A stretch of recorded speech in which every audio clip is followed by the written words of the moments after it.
Like you turn a corner and I'm like, I want you to bump into someone you're thrilled to talk to or to fuck, either or, amazing. You're going to make great friends. I'm Amy. I'm April. Certified sex educators, sexperts of the year, and best-selling authors. And we're on a mission to help you have more spicy, connected, and amazing shameless sex. Welcome to the Shameless Sex Revolution. We're so close, it's like we have our own language. We're making sex and relationships shameless. To learn more, go to shamelesssex.com. And for 15% off some of our favorite sex toys, use code SHAMELESSSEX at purepleasureshop.com. You are listening to a pleasure podcast. For more from our sex podcast collective, visit pleasurepodcasts.com. Well, hello, everyone. Hey, everybody. Welcome back to the Shameless Sex Podcast. We are in mid-July 2025, and today we are talking about sex parties. Yes. Hey, do's and don'ts. Summertime love. Hey. Summertime hot sex. And for everyone listening, most of you are monogamous and you might not be interested in sex parties or non-monogamy. And so we want to remind you that we are not pushing this upon you. And we have a lot of people that are non-monogamous curious. So we are sharing this information and we really love what these people are doing, these wonderful humans. And a lot of this will also just apply to relationships, though. You can take pieces from non-monogamy and apply it to your everyday world. Absolutely. Some good stuff right I here. forgot to tell you, I have this public service announcement from an ER doctor that I do hot Pilates with. He wrote me asking me about sex parties. And he also said, I have a public service announcement that I'd hope you'd share on the air. He's obviously anonymous. He said, though, it's about cock rings because this is important. And I forgot to tell you about this, but this is the perfect time because cock rings are fun to use. Yes, they are. And he says that he's like this PSA for just because he's like worried about people. He said for titanium cock ring wearers, like metal things. Yeah. He said they create a huge problem with pre-piasm when they can't be removed. He said a normal metal cock ring can be cut, but a titanium metal cock ring cannot be because it's super difficult for the ER to cut off. So make sure your metal cock rings aren't titanium because the only way to get a titanium cock ring off is to use a diamond tipped drill that is usually used for titanium rods in neurosurgery and they don't have access. Yeah. So I thought that was important to share because this came in a couple of days ago and I was like, oh, I have to share that. Well, if y'all want to learn about cock rings that are not made of titanium, that are very safe, purepleasureshop.com. And right now for the month of July, if you use coupon code Shameless Sex, you get 20% off. Your goodies. What? My goodies. That's goodies. Great for the whole month of July. Goodies. I think so. That's like a wonderful gift. Yeah. Otherwise, it's 15% off. So, right. yeah. But an extra 5%. Yeah. Everybody needs that. Don't go titanium, though. The site is so much more beautiful. Yeah. It was relaunched. So I want to give a big ups to your mom. Chill. So in a couple of months from now, our retreat, which I'm super excited about because it is selling out. We have been getting bookings pretty much almost every week since we released the information. And it's September 11th through the 14th. Yep. In a beautiful villa in Palm Springs. I can't wait. Yep. It's going to be so fun. Yeah. Yes. So we've done this before and we keep learning more about every retreat when we do a retreat. And this one is an expanded version of the last one we did, which was still 3 nights, but this is like 3 nights, 4 full days. And you will learn, you will laugh, you will enjoy, you'll be turned on. It is not an orgy. It's not a gangbang. It's not a sex party. If you want a sex party, you can go to the Top Floor Club. Yes, exactly. Perfect. Listen to this episode and you can learn more. Go to shamelesssex.com, sign up. Like April said, it's selling out and it's something that we just absolutely love. Like people show up kind of either timid or wanting to learn or change something and they leave more alive, turned on, more connected to themselves, their partners, just transformed. A lot of couples signing up, which is great. Yes. And we'll have some amazing sponsors that we will talk about later, not necessarily right now, because right now we're talking about this sex question too. All right, ready? I'm stoked for this sex question. My husband loves porn. I want to watch porn with him, and yet there's also a part of me that feels really uncomfortable.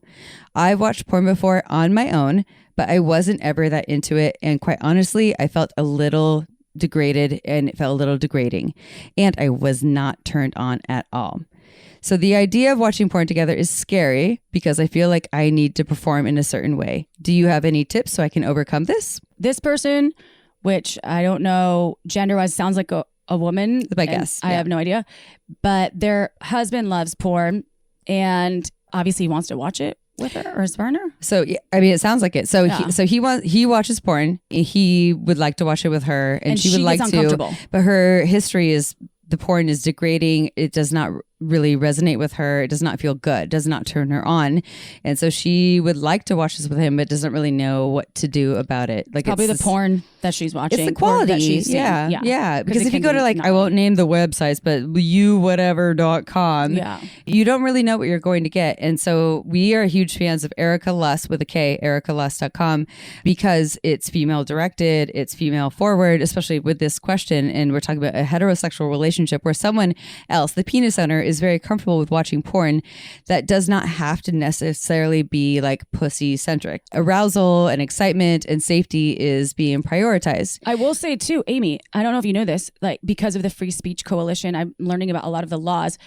Some of the porn websites that are free websites, a lot of them now are requiring you to add your ID. Oh, really? So when you pay for your porn, from what I know, you it can be has- watched. Yes. Oh, so you have dang. to be mindful of that because this is a site, ericalust.com, that will not ask you for private information or your Yeah. ID uploading. And there's research that shows that couples that watch erotica that isn't necessarily penetrative porn where it's like deep in there in the crevices, but you can watch erotica or sexy porn side by side, they report having more satisfaction in their sex lives Yeah. and more emotional intimacy with each other. So you can try something like this, like go to Erica Lust. You and I looked at this together, the proof of love. Yeah, so hot. It's like sexy but passionate, and they're real life relationship. They're a real life coupleship, let's say. Yeah.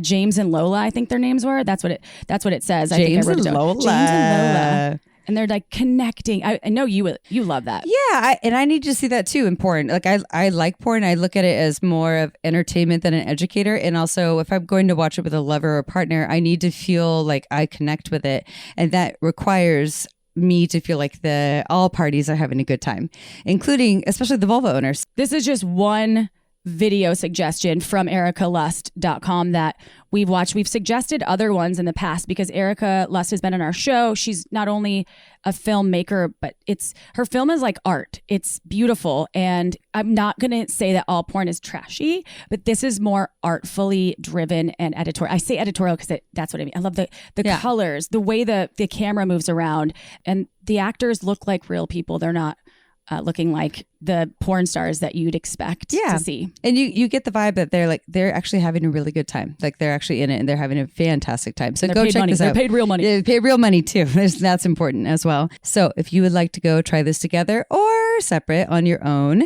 go to ericalust.com and you get 45% off with code couples45. Again, at Erica with a K, lust.com. Again, that's Erica with a K, lust.com for some amazing, sexy, high quality, ethical porn. Off to 45%. That's a steal. I love that. All right, Amy, let's talk about the people that are on this show from the Top Floor Club. Yeah. We've got Alain and Marz. They're the driving forces behind the Top Floor Club, which is a sex-positive community based in New York City, known for its exquisite, upscale play parties and deeply intentional culture. Top Floor is a vibrant community of emotionally attuned people seeking more than just the best sex party.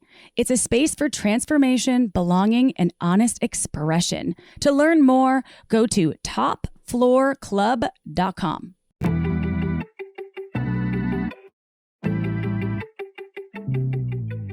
All right, everyone, is interview time, and we are here with Marz and Alain, and they are here from the Top Floor. You're like, what is the Top Floor? You already heard a little bit about them in the bio, in the intro, and we will let them answer all the questions and more. We are here to talk about sex parties. And one topic, and I will give a shout out without a name to a listener that loves us, who specifically requested the do's and don'ts of sex parties, which will be a part of this conversation. There's other parts of the conversation. So to you who is listening, thank you for requesting podcasting this, and we have two amazing experts that will help us along the way. So, Marz and Alain, can you please tell us both about how we got to where you are today in the field of sexuality? Absolutely. I'll start because the story actually starts with me, and then Marz will share more about herself, and she comes from a very different background in terms of sexuality than I do. And she joined later on in the process. I grew up from the time I can remember, I was kinky. So when I was 6 years old, I was tying up my sister's Barbies. And I didn't have a name to it, but I found it very erotic and very hot. And most of my life growing up, though, there was no outlet for it for me. I did it privately sometimes with partners. I kind of, eased my way into it. But the scene where I was in New York and then in the Bay Area where I lived for many years, I couldn't connect to people in the scene. I didn't find that there were people I'd want to be hanging out with. They weren't people I thought of as high character. It seemed there was a lot of shame in the scene as well when I was growing up. So fast forward to maybe 2010, I had been doing a lot of work in improvisational theater-based organization development work. So I loved improv, and I loved how it could be used to bring out the very best of people, especially together, how people could essentially find ways of expressing themselves and trusting their expression and working well together. So fast forward to 2010, and I found a group called New York Fetish Tribe, which was doing some really good public parties in BDSM. And it was the first time I found a group that really, there was just an elevated sense of the experience. People cared about the vibe they were creating. It was a community type experience. And I got the opportunity to throw all their after parties. And the very first after party, I thought, what would happen if we didn't invite any takers to the party? And by takers, I mean people that don't have the best interests of others in mind. That kind of taker, not like showing up.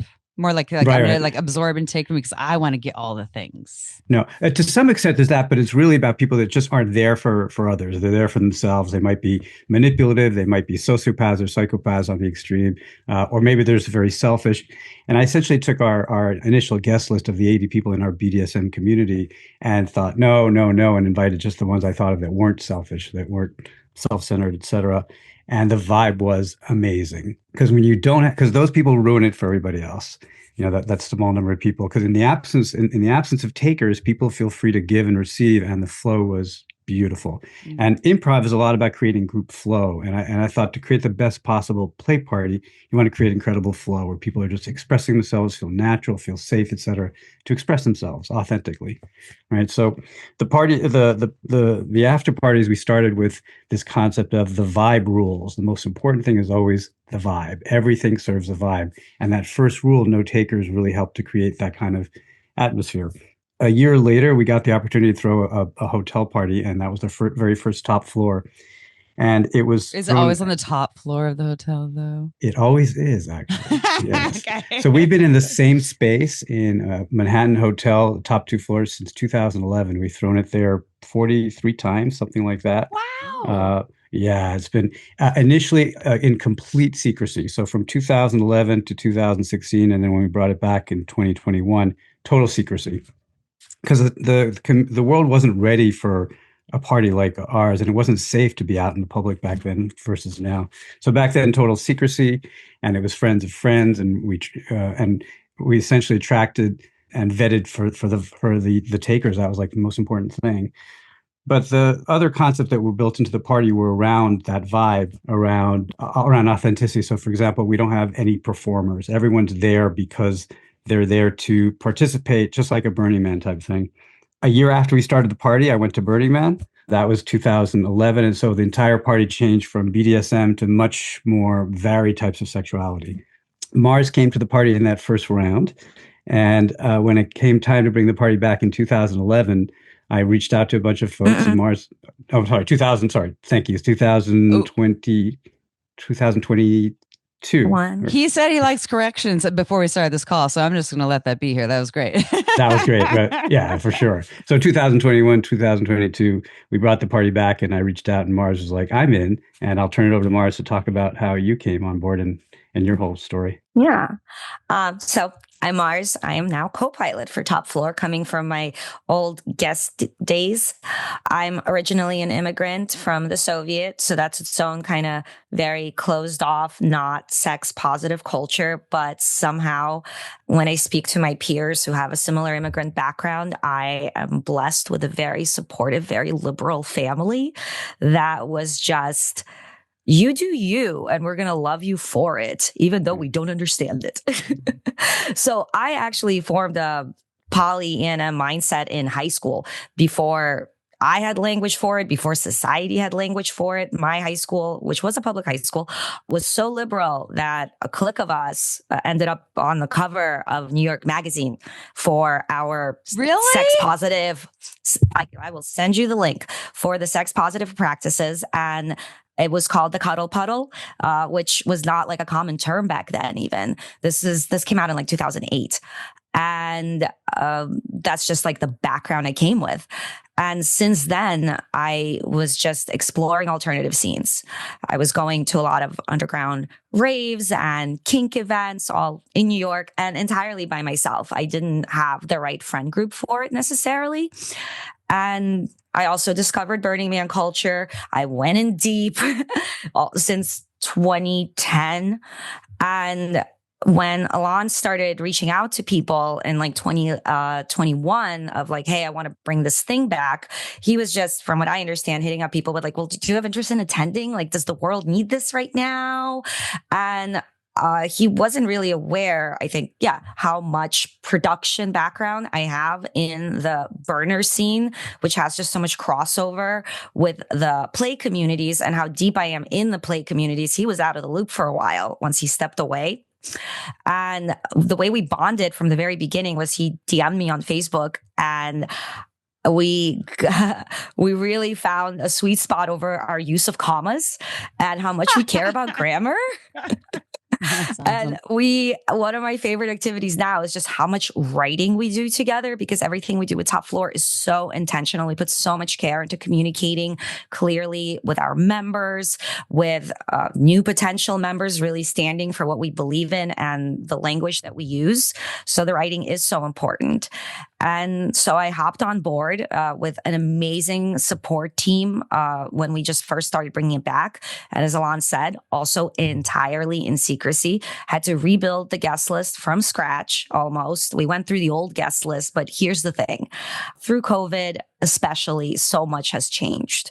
A bunch of people moved on from being part of this lifestyle. Then, to be honest, what Alain kind of missed by being out of the scene in New York for a bit is that Me Too happened. And a lot of those names on that list, I had maybe some more inside info that he did. I was like, let's talk about these people a little bit. You might have missed some info. So we started rebuilding the guest list. And a big portion of that guest list, I believe, was just people I was fucking. Wait, you know what? You have inside information, so that makes sense. Yeah, I was just like, well, let me tell you who can come. Mm-hmm. And as the party evolved, we realized that not only are we becoming so much more than just a party that was every other month at first, really, if not less frequent, that the world around us has evolved. The vocabulary is there. The interest is there. The understanding of consent culture is there, not just the curiosity. And we did a lot of thinking. We talked to a lot of advisors and decided last spring that now is the time to just step out of the shadows and embrace all of it. Put up a website, come up with a formal vetting process, because at that point, the bigger you get, friends of friends just doesn't work anymore for vetting, but also for diversity. Friends of friends spreads in a very linear way. So when we stepped out of the shadows, we really formalized our vetting process, which was such a big part of what we are right now and building this community. This is cool because we've had other folks that have play parties on the show that host, and all of them have a different vibe. And it sounds like Top Floor. I didn't know that you all are familiar with almost everyone there in the space. Even now, when you have parties, has it expanded into the top 3 floors, or is it still top 2 and you just curate each event based on people's profiles? I'm always curious how that vetting process goes. And then I want to talk about safety, but how does it go? Do you look at what they're into and then curate the parties based on that? So we're a membership club. The vetting is vetting people to become members, and then members choose which parties they go to. We don't decide who comes to any one party. It's the community takes care of itself. But the vetting process is not only an application, but also a Zoom interview with each person. And the Zoom interview is checking for, could be individuals, could be couples. So there's a lot of things you're reading into how they are in front of you, right, on camera, and whether or not they're appropriate. We can usually tell in the first couple of minutes if someone's a good fit. Yeah, it's the favorite part of everything we do for me because I get so much exposure to humanity, the number of new people I get to meet every day on these interviews. And those interviews range from, they're like really experienced, so we're going to have a casual chat, versus it is a therapy session all of a sudden.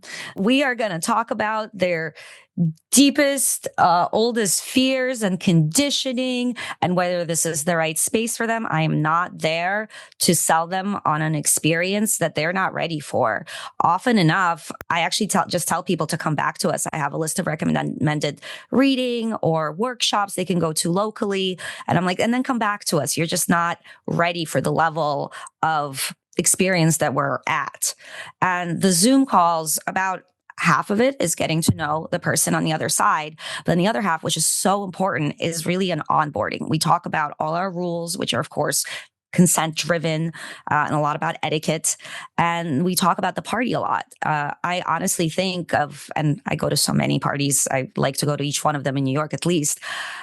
The onboarding matters so much. Even if somebody has been to every other play party, the fact that they are walking in on the same page as everyone else with the same expectations, down to what's supposed to be in my bag. Like, should I bring a change of shoes? Is that okay? Like every little thing, just to take care of people and hold them. Because once they're not worried about all this other stuff, it leaves them free to like express their sexuality and make natural connections. And that's been the vetting process. The only thing we control for per party is the gender balance, as much as that's defined. We like a 50-50. Different parties prefer different ratios of that. And so time to time, maybe there's a wait list the week leading up to the party.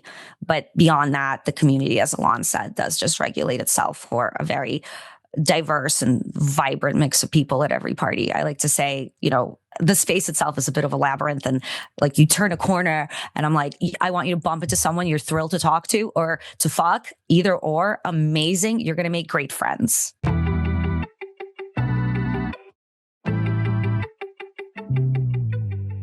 Hey, Pod Fam. We want to tell you about supplements that work. So listen up if you want to take your sex life into overdrive. VB Health offers unique doctor-formulated supplements that are made with ingredients backed by academic and clinical research. And by yours truly. And me too. Yeah, chip and dip. Plus, they're publicly tested by third-party labs, which is rare, y'all. I take my soaking wet supplements every single day because it really works for me. It's got all the good stuff a vagina needs. Probiotics, prebiotics, and vitamins specifically designed for total vaginal health. You gotta love that wet ass pussy. Yeah, girl. And I am obsessed with their Drive Boost formula. It's libido support that's safe and effective for all people. And it's not some shady libido pill with mystery ingredients either. Just a libido supplement you can trust to help take you to DTF mode. And we can't forget about Load Boost, a supplement that increases semen volume, sperm health, and even makes semen taste yummy better. My partner swears by it, and so do I. Dudes, get yourself some Load Boost right now. Your partner will thank you. And as always, VB Health offers a 100-day money-back guarantee. So what are you waiting for? Go to vb.health.com and use code Shameless at checkout to get 10% off your purchase. That's vb.health.com, code Shameless for wetter pussies, tastier loads, and a bangin' libido. The link is in the episode description. Okay, that all sounds really good. I bet you could teach me about interview process. And I just want to know the checklist. Maybe after the show is over, you can tell me some of the questions. Give me a secret deep dive, because this is about the do's and don'ts. But safety wise, so you're vetting them through an interview, which is really cool. So you see the person, you kind of get a vibe for who they are. You're creating this place that is already curated to what the party is about. And so when we talk about safety, because that's something people really, they ask us about, like, how do we know if the party's truly safe? How will I know, as a woman especially, right? What's consent going to be like? If someone comes up and grabs me, is that going to be, is there going to be a conversation about that before, so everyone knows? How is it welcoming and sexy at the same time without feeling clinical and scary? So can you tell us if you have this intentional design and how you go about that for people that are newbies or even experienced? So every party has different rules. We ask people to review our rules and guidelines, which is, oh my God, how many pages is that? I don't know, maybe 6. It takes people 10 to 15 minutes to read this. I have watched this happen. And we hide a word in there that just doesn't belong. And people need to read that thing twice to find the word. That's smart. Thank you. Wow. That is all Alain. And they need to do this before the vibe check Zoom. So about a third of the call is us just going through the highlights of the document they read, giving them space to ask questions, but also us asking them some follow-up questions on the material they read. And that goes beyond the little intro bit that we already did in the beginning, getting to know a bit of their history and their sexy journey. And the way people reflect on what they have read really says a lot about whether they're ready to enter this space. And the things we focus on for consent specifically, and there are so many other things, and we'll leave it to Alain to talk about what else besides just consent rules makes a space feel safe. For consent, we talk about the nitty gritty. We have a whole page on casual touch and how nuanced it can be. We're not at a bar. A touch can mean so much more. It's a vulnerable space. We ask people to ask, even if it's a simple, may I put my hand on your knee? That level of communication that's expected to happen might even feel awkward for some people who are new to these spaces, but that is exactly what we're going for. And they ease into it.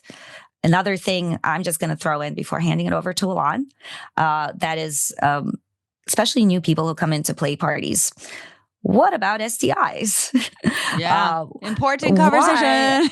Why isn't everybody even talking about this as much? So at Top Floor, we require STI results for several of the common ones, obviously.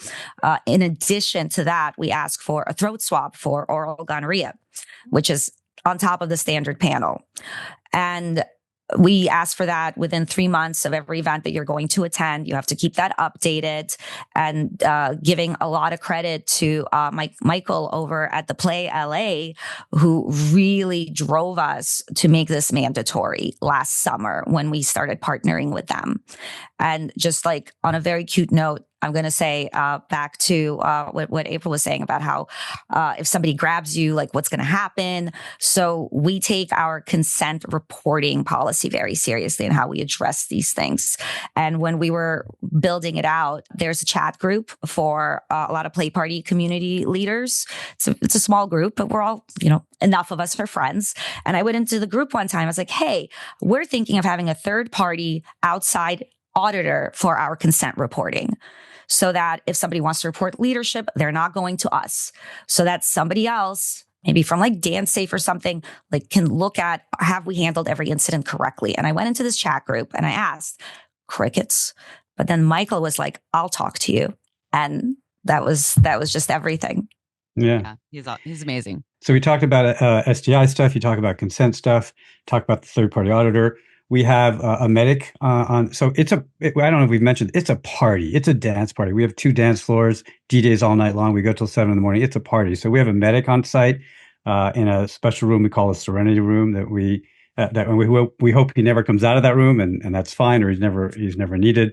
Of course, we have security as well. We have guardians like other parties have that move around the space. And ultimately, it's holding ourselves to the standards of not ever brushing anything under the carpet, just making sure that the slightest thing gets reported, because in our space, almost everyone is there with the best intentions for others. And so it's innocent mistakes, and minor things become opportunities for learning for these folks. So it doesn't escalate, but also they become better at handling sexual interactions with others. Yeah. So safety is around that, but there's also emotional safety in, one of the things I mentioned earlier. So we don't have any paid people, any paid performers, or anyone there that's paid to interact with you. Every single connection is authentic. Someone's approaching you because they actually want to connect with you. So in the absence of takers and in that environment, it's safe to express yourself. And ultimately, it's sexy when you can feel safe to express yourself fully without shame and have others hold you and see you and be in your presence. So I really appreciate what you're sharing, because I have been to some amazing sex parties where they are doing similar things to you. And so, and I appreciated that when I did have a consent issue, that I could come to them. I got support. There was follow-up support. And so I felt really taken care of, and, it was like, I felt safe coming back, and they weren't like cancel culture, like that person's out forever, right? So which I'm hearing you're like really taking into all these pieces into consideration. And it's not just like, okay, well, someone said this one thing, so then this person's out. And you're also really listening to the people when they have their individual experiences that might need that. And for everyone listening, I've been to a lot of sex parties where I did not have consent issues also. So I don't want to paint it in that way, which I think if I can bring this into the do's and don'ts part of especially like the preliminary education, like before you're going to a sex party. Let's start with the do's. Like, what are some of the do's, the things that we could, I don't know, like should, but like should do. What should people know about attending a sex party? Do you have any favorite tips, mindset shifts, etiquette practices, etc.? So it varies a little bit, I would say, whether you're going on your own or with a partner, just by a little bit, because even whether with a partner or on your own, you want to consider your intentions for the night and your boundaries just ahead of time. And this is actually something we talk about on the Zoom calls. Yes, ideally, we all should walk in without expectations. It's a choose your own adventure kind of night. That said, it's nice to have an idea of what am I going to enjoy the most tonight. And I don't mean I want to like get fisted. Like if that happens, good for you. Awesome. But it's more about like, I intend to make connections, but how? I want to be held. I want something sensual. I'm in for something harder. If things progress, like what are you about? Boundaries. What am I definitely not doing? Is there a certain time where I feel like that's when I'm going to leave the party? Sometimes it's good to know, like, hey, 3 a.m., I'm going to tap out. By the way, we go till 7. You have so much time for so many adventures. When it's partners, we actually provide a document with questions we suggest they incorporate into their discussions. It's about check-ins. How much are we navigating together versus giving each other individual time? What is our exit strategy? Like if one of us wants to tap out, can the other one stay? Aftercare plan, whether you're going on your own or with a partner. It's so nice that when you're like, you got into that cab, you're going home, let's say by yourself, or like, it's nice to be like, you know what I'm going to want? A really cozy, warm blanket ready for me. Or, that old episode of something or other I can put on already queued up, and just how are you going to take care of yourself after? So that's the planning I like to suggest. And then just the logistics. What are you bringing with you? Oh, like the tools and like my toys, my outfits and my condoms, my lubes. Are toys allowed? Is that okay to bring your own kit? Yeah. Absolutely. Yeah. We provide a lot of toys and equipment, and we encourage people to bring their own. It's great for popularity points when you can pull out something novel. But there are like certain things that I recommend bringing. Well, for our party particularly, like maybe bring earplugs. Some people are sensitive on the dance floor. I would need that. Thank you. Something that was suggested to us recently, and we added it to the list, is an eye mask. Sometimes, if once discussed properly with consent, a person can feel overwhelmed by all the stimulus that's happening around them visually. And if you really want to like zero in on the experience you're sharing, maybe you want an eye mask. Just like these little things. Yeah. One aspect is arrive early to the party. New York people are used to to showing up fashionably late, but it's way better to be there at the beginning where you can connect to people. You can start to get the lay of the land, et cetera. So for sure, arrive early. We throw our events are always 2 nights. The first night is a mixer on Friday night, followed by a party Saturday night. So the mixer is an opportunity for maybe a quarter of the people or so to come and hang out and connect. There's no play allowed on the Friday night. That's smart. I love this. Yeah. So much better when you meet people ahead of time and you start to plant seeds or build relationships, connections. Because ultimately, this is about building connections and relationships. This is not a swinger party where people go to have a transaction and leave. This is a play party and a play community where you're making, hopefully, lifelong friends. So again, I think already Marz mentioned, come in with very little expectation, just curiosity and openness.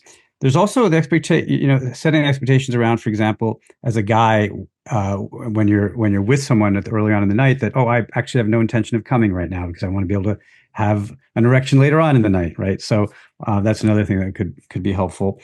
I mean, it's probably endless, right? Oh yeah, all the things. Yeah. But it's not perfect. We're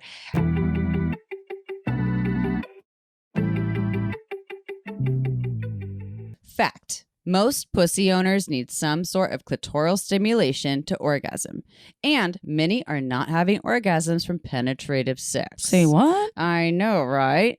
This is one of the many reasons why we are obsessed with OMG Yes. Not only has it changed our lives in the orgasm department, but I've been recommending OMG Yes to my clients for years, and it's completely changed their sex lives as well. OMG Yes features scientific research of real vulva owners, aka women, showing techniques to pleasure the pussy. They turn the research into tasteful, educational short videos, animated modules, and infographics for easy visual learning. They call it OMG Yes for a reason, because OMG Yes is for anyone who wants to learn about pussy pleasure or take it to the next level. Whether you're a beginner or someone who wants to take your orgasms from good to mind-blowing, then you need to check out OMG Yes. They have 3 seasons: external pleasure, internal pleasure, and sex toys.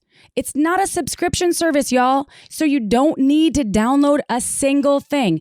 And it's great for partners who want to pleasure that pussy too. And for listeners of our show, OMG Yes is offering 10% off when you go to omgyes.com/shameless. Again, that's omgyes.com/shameless to receive 10% off unlimited access towards enhancing your pleasure power forever. Newsflash, everybody. We are picky about our lubes. Can we say uber picky? Yes, we can. And let me tell you all why Uber Lube is our absolute favorite lube ever. Uber Lube is a luxurious silicone lubricant that I want all over my body. Yes, it's designed for sex because it enhances intimacy while allowing you to still feel the skin-on-skin contact, but it feels so good that I want it everywhere. Uber Lube is long-lasting, leaves your skin feeling velvety smooth, and it's there when you want it, but then it dissipates when you're done. Yes. Aside from using Uber Lube for all of my sexy sessions, and I use it all the time, I also use it for massages, for my hair frizzies, to prevent chafing, and it brings out the color of your beautiful tattoos.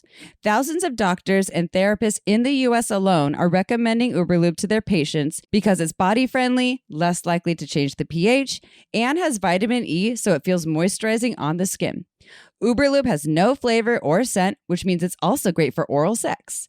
And it comes in a beautiful glass bottle with a pump top, which means easy access to Pleasure Town. Want to see why we think Uber Lube is the best lube in the world? Then go to uberlube.com and use discount code SHAMELESS to get 10% off and free shipping. Again, that's uberlube.com right now with code SHAMELESS for 10% off and free shipping. And with our listenership, we're speaking more to generally newbies, right? A lot of our listeners are either curious or new, so that's really helpful. And what shouldn't they do? What about the don't? Yeah. Definitely.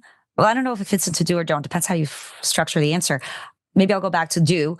Be ready for rejection. Take it gracefully and be ready to provide your own boundaries in a graceful yet assertive way. We talk a lot about fawning. Do not fawn. Will you explain what fawning is to our listeners if they don't know what that is? Yes, thank you. Of course.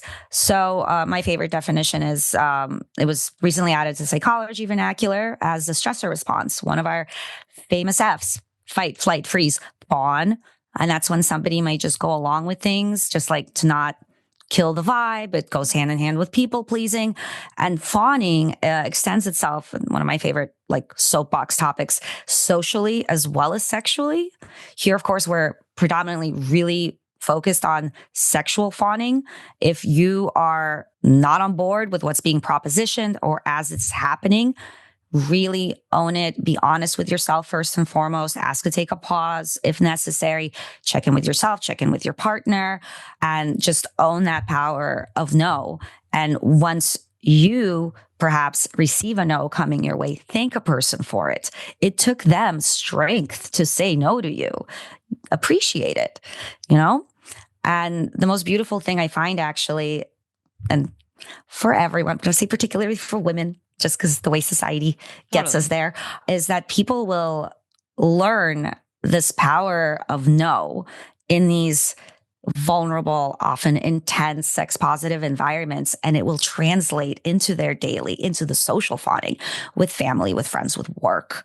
Just knowing that your honesty and proactive communication makes it an even playing field for everyone else. Another no is don't become intoxicated, right? If it's your first time, it's really tempting to deal with the anxiety with a little bit more alcohol or whatever other substances. And of course, we all know you can't give consent if you're intoxicated, but also you start using your shit, right? For sure, that's a big no. Is alcohol served or is it kind of a bring your own situation? No, we have two open bars. Yeah. Okay.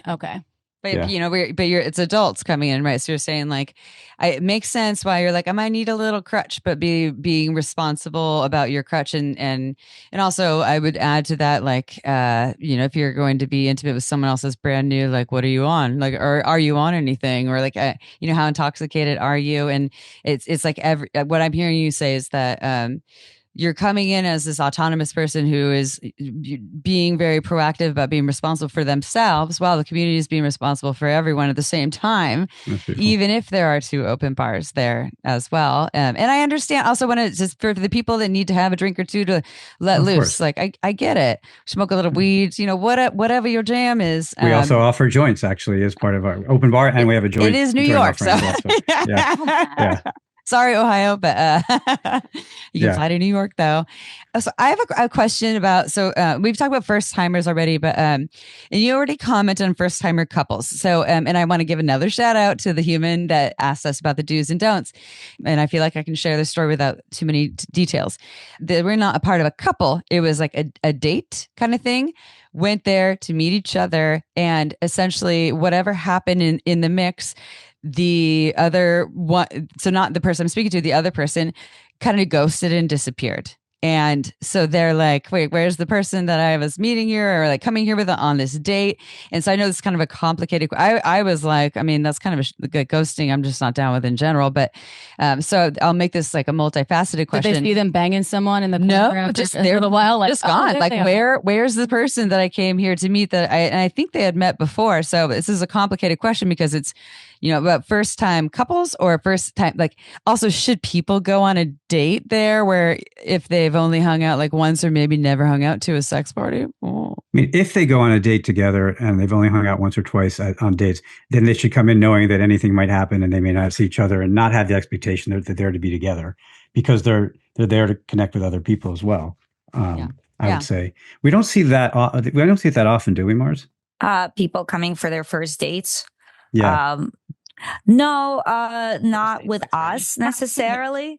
No, I've seen it at other parties because I think there's just less vetting happening and you could just bring a +1. But with us, everybody who comes in went through this pretty rigorous process. So for them to then just take a gamble of like, I'm just going to check this out for a date, like, that's just a gamble. Not as that's a big gamble. Happen. That's a big gamble. Yeah. Unless you come in with total understanding that you're both free to do whatever you want and whatever happens, happens. And maybe you say at the end of the night, let's find each other and spend a little bit of time at the end of the night, or maybe not. Maybe we don't even have to do that. So it's like pre-negotiation. I mean, it may be not suggested first time date at a sex party. And they may have gone on a date before. I don't know the answer to this, but no matter what, if you're going to a sex party, let's negotiate before. If you're going with someone else or meeting someone else, negotiate beforehand.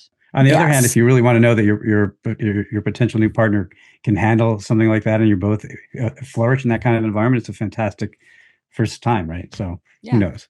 Yeah. And just to be clear, because a lot of people, I know that we talk, I'm from the Midwest, right? So talk about conservative upbringings as well. I know it's not the Soviet area, but that Marz grew up in. However, people, I think they would freak out just talking about sex parties. They're curious though. A lot of times they're like, so do you have to have sex when you go to a sex party? And that is a common one. So I'd love if you could maybe address that in a way that people anywhere wouldn't be scared of hearing. For sure, not at Top Floor. So because we have 2 dance floors and there's live music, and at any one time, maybe a third of the people are having sex.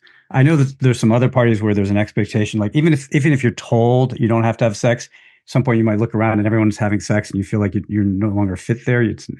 That's not true at Top Floor. There's plenty of balconies. There's plenty of great conversations. People make lifelong friends there. So there's really no. We had a yeah. proposal last October party. Yeah, we really? did. We did. Yeah, we did. That's yeah. amazing. What? At a sex party proposal, will you be my life partner? Oh, Yeah, the wedding is coming up like pretty soon. Is it on the top floor?